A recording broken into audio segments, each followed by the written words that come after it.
નમસ્કાર પરમભાઈ. નમસ્કાર. ફરી એકવાર તમારું સ્વાગત છે. હવે સાહિત્ય એટલે શું? મિતેશભાઈ, સાહિત્ય એ શબ્દ આમ જોઈએ તો સા વધતા હિતસ, સા વધતા હિતસ એ શબ્દથી સાહિત્ય બનેલું છે કે જેની અંદર સૌનું હિત હોય. એટલે સાહિત્ય એ સહિતાર્થ છે, જી, જેમાં કોઈ પરોક્ષ ભાવના કે પક્ષપાતની ભાવના નથી. બધાની માટે જેની અંદર સૌનું હિત છે એ સાહિત્ય છે. એના પ્રકારો આપણે જોઈએ તો એના પ્રકારો પણ પાડી શકાય, જેમ કે લોક સાહિત્ય છે, ચારણી સાહિત્ય છે, વૈદિક સાહિત્ય છે અને પૌરાણિક સાહિત્ય છે.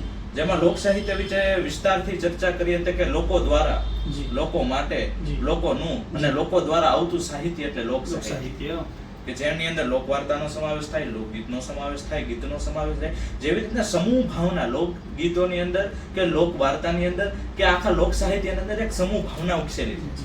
અને જ્યારે આપણે લોક સાહિત્યની વાત કરી ત્યારે એક મને નામ અચૂક યાદ આવે, જે છે ઝવેરચંદ મેઘાણી, જેને સાહિત્યનો ભૂમિયો કહી શકાય.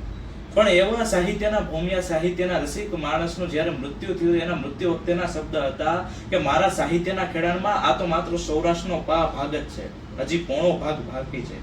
આ શબ્દો એ આપણા સાહિત્યની ભવ્યતા, આપણા પરંપરાની ભવ્યતા સૂચવે છે. એ એટલું વિશાળતા આપણી સાહિત્યની અંદર છે. ચારણી સાહિત્ય વિશે જોઈએ તો ચારણી સાહિત્ય એટલે છે ચારણી બંધારણ મુજબ જે સાહિત્ય રચાણું હોય એ ચારણી સાહિત્ય છે, જેની અંદર દુહા અને છંદનો સમાવેશ થાય. છંદ શાસ્ત્ર એ આપણું પિંગળનો આખા જે નાટારમ છે એને બહુ વિસ્તૃતથી ચર્ચા આપણે બાદમાં કરીશું. પણ આ આપણું જે સાહિત્ય છે એની અંદર કોઈ પક્ષપાતની ભાવના નથી. કોઈ એમ કહેતું હોય કે સાહિત્યની અંદર પક્ષપાત થાય છે તો એ વસ્તુ ખોટી છે, કારણ કે સાહિત્યની અંદર તો ગુણનું મહત્વ છે. જ્યાં જે કવિઓને સારા ગુણ દેખાયા છે એ સાહિત્યની અંદર એને આપણે ઉમેર્યું છે. જી પરમભાઈ, તમે જે આ વાત કરી સાહિત્ય અંગે, બરાબર, તમને સ્પેસિફિક શેમાં રસ છે, રુચિ શેમાં છે તમને કે ભવિષ્યમાં આમાં જ આગળ વધવું હોય એમ? જો એવી રીતે વાત કરીએ તો વૈદિક સાહિત્ય વિશે પણ મેં લખેલું છે અને લોક સાહિત્ય અને ચારણી સાહિત્ય વિશેનો પણ મારો અભ્યાસ છે. પણ એ વિશે જોઈએ તો પૌરાણિક સાહિત્ય અને વૈદિક સાહિત્ય કઠિન પડે, કારણ કે એની અંદર જે પૌરાણિક જે ઢાળ હોય છે, એની જે ઠગ હોય છે એ સમજવી કે અત્યારના સમાજની અંદર ખૂબ મુશ્કેલ બને છે. તો એ રીતે વધુ વિસ્તૃતથી સમજીને અને પાછું સમજાવવું એ થોડું કઠિન પડે છે. તમે હમણાં લોકવાર્તાની વાત કરી, તો લોકવાર્તામાં કોઈ પણ લોકવાર્તા ચાલે કે લોકવાયકા દ્વારા ચાલી આવતી વાર્તાઓ ચાલે?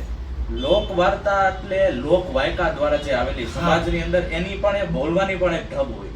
લોકવાર્તા એમને સાદી વાર્તાની જેમ બોલી નથી શકાતી, એની પણ એક અડગ શૈલી હોય છે. જો શૈલી વિશેની વાત કરીએ તો આપણે ત્યાં શૈલીઓ પણ ઘણી આવી, જેમ કે રાવડી શૈલી હોય, બ્રાહ્મણી શૈલી હોય, એવી રીતના અમારે ચારણી શૈલી હોય અને સરળ શૈલી હોય અને ભવાઈ શૈલી પણ હોય છે.